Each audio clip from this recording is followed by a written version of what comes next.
आज की इस वीडियो में बात करने जा रहा हूँ पेपे कॉइन को लेके कि पेपे कॉइन का आने वाला मूव क्या हो सकता है और पेपे कॉइन आने वाले टाइम में किस पॉइंट से किस पॉइंट तक जाने का पोटेंशियल अपने अंदर रखता है। ये सारी चीज़ें डिटेल में देखेंगे। उससे पहले दोस्तों, चैनल पे नए हैं तो चैनल को लाजमी सब्सक्राइब कर लेना है। व्हाट्सएप चैनल का लिंक डिस्क्रिप्शन में, उसको भी फॉलो कर लें। मार्केट की ओवरऑल सिचुएशन को देखें तो BTC 95,000 के करीब ट्रेड कर रहा है। इथेरियम 1800, XRP 2.29 और सोलाना जो है $148 के करीब ट्रेड कर रहा है। पेपे चूँकि इथेरियम की ब्लॉकचेन पे है, इस वजह से आपने इथेरियम की प्राइस के साथ भी जुड़े रहना है। तो आज हम पेपे कॉइन को डीपली देखेंगे। तो पेपे कॉइन को आपने किसी भी एक्सचेंज में आके ओपन कर देना है। हम बिटगेट एक्सचेंज में ओपन कर देते हैं और फिर 15 मिनट्स के टाइम फ्रेम में इसके चार्ट को ओपन करते हैं। तो ये देख सकते हैं 0.85 से पंप अप हुआ और फिर कुछ ऐसी लेयर्स बनाई और एक support zone area short time के लिए बना रहा है। ये वाला एरिया 0.50877 का एरिया जो है ये सपोर्ट जोन बना रहा है। अगर हम इसके चार्ट को 1 डे के टाइम फ्रेम के बजाय 4 आवर के टाइम फ्रेम में ओपन करें तो ये देख सकते हैं 0.50572 से पंप अप होता है और इस एरिया में ये हल्की सी सपोर्ट बना लेता है 0.64506 के करीब।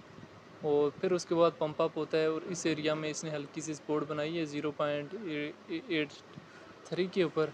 और अभी अगर पेपे काइन यहाँ से सेम डायरेक्शन में थोड़ा सा टाइम मूव कर लेता है तो शॉर्ट टाइम के लिए इस एरिया में भी सपोर्ट बना सकते हैं। आपको फ्यूचर ट्रेड पेपे में करनी चाहिए तो बिल्कुल पेपे फ्यूचर ट्रेड के लिए ऑल राइट है। लेवरेज आप इसमें कितनी ओपन कर सकते हैं? 5x की लेवरेज के साथ आप फ्यूचर ट्रेड ओपन कर सकते हैं।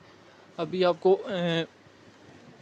पेपे में कोई सिग्नल लेकर ट्रेड करनी चाहिए तो पेपे में सिग्नल नहीं लेकर ट्रेड करनी चाहिए विद DCA। जब आप मुनासिब समझेंगे कि पेपे की प्राइस जो है वो थोड़ी सी डिक्रीज जा रही है तब आप एंट्री ले सकते हैं। पेपे के आने वाले 2-3 मंथ में अगेन जो हाई जा सकता है तो राइट अगेन जो है हाई जाने की कैपेसिटी अपने अंदर रखता है। तो अगर हम पेपे की शॉर्ट सी डिटेल में आ जाएँ तो रैंकिंग में 28 नंबर पे, मार्केट कैप 3.82 बिलियन है। ऑल टाइम हाई इसने रिसेंटली दिसंबर में लगाया, ऑल टाइम लो 2023 में लगाया था। इथेरियम के ब्लॉकचेन का कॉइन है, सर्कुलेशन रेट जो है इसका 100% है।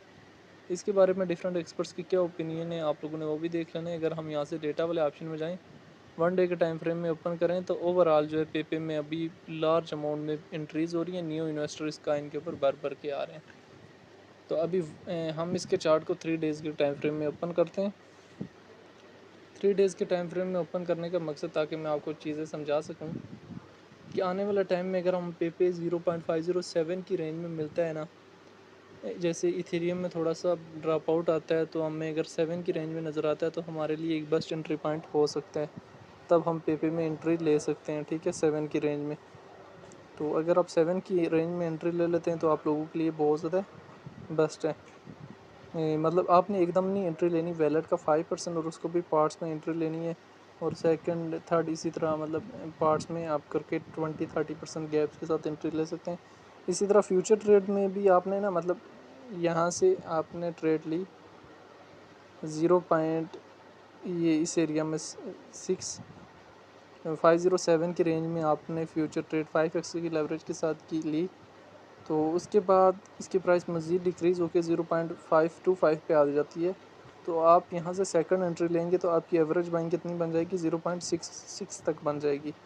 अगर थर्ड यहाँ तक 4 पे लेंगे तो आपकी एवरेज बाइंग 5.5 के करीब बन जाएगी। यानी आपको इतना ज़्यादा लॉस नहीं होगा। और फिर यहाँ से जैसे ये अगर अपनी एक्चुअल अमाउंट 7 तक भी जाती है तो आपको प्रॉफिट भी हो जाएगा और आप लॉस से भी बच जाएंगे। ये एक स्ट्रेटजी अपनानी होती है। बाकी स्पॉट में एंट्री लेनी है तो स्पॉट में भी आप पॉइंट्स में एंट्री लें और प्रॉफिट जो है डिफरेंट डिफरेंट पॉइंट के ऊपर बुक कर लें। 0.4010 के करीब, सेकंड जो है वो 14 के करीब और थर्ड जो है वो 18 के करीब बुक कर लें, ठीक है।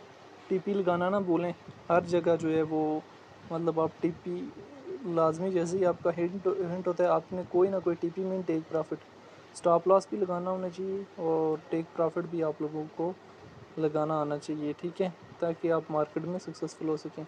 बाकी इसको लेके आपकी अपनी क्या राय है कमेंट बॉक्स में लाजमी बताएं।